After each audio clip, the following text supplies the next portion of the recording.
Well, the BMA said that their dispute was about pay, so the government gave the resident doctors a 28.9% pay rise.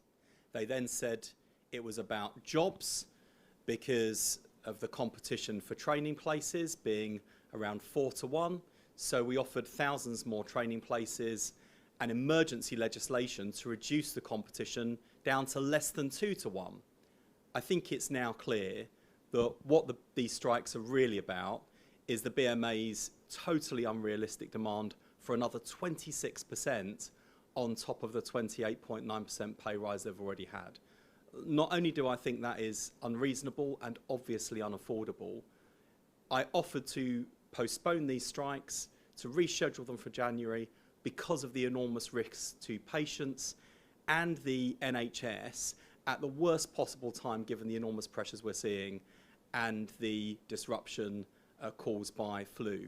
The BMA have chosen to strike this week, not only to cause maximum impact and damage to the NHS, but choosing to do so at a time when there is the maximum risk to patients.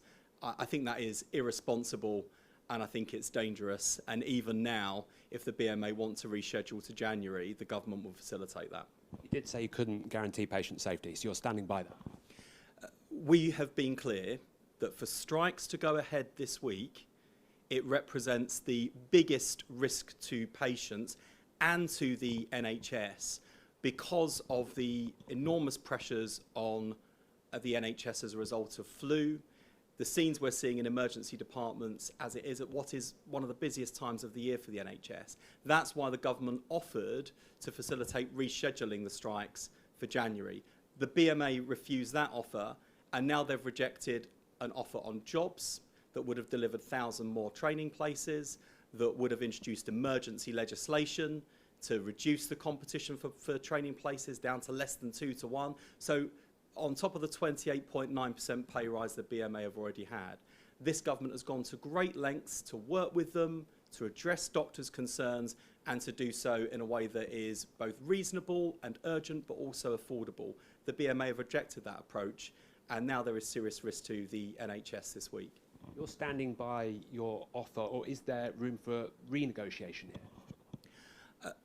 The government made an offer to the BMA that would have addressed their dispute on jobs, for emergency legislation, for 1,000 more training places.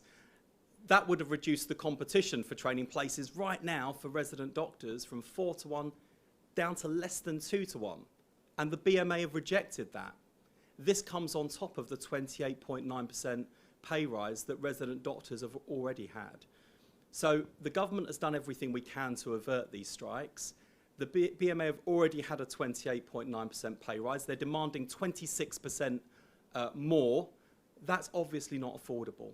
And even at this last minute, I have said to the BMA, if you want to rearrange your strikes for January, to minimise the risk of harm to patients, to avoid disruption to fellow doctors ahead of Christmas, the government would facilitate that. But the BMA have rejected that too. I think that goes to show the kind of BMA that we are dealing with, and the fact they are choosing to strike this week at a time to inflict maximum damage on the NHS, but also at a risk of serious harm to patients, I think is unconscionable.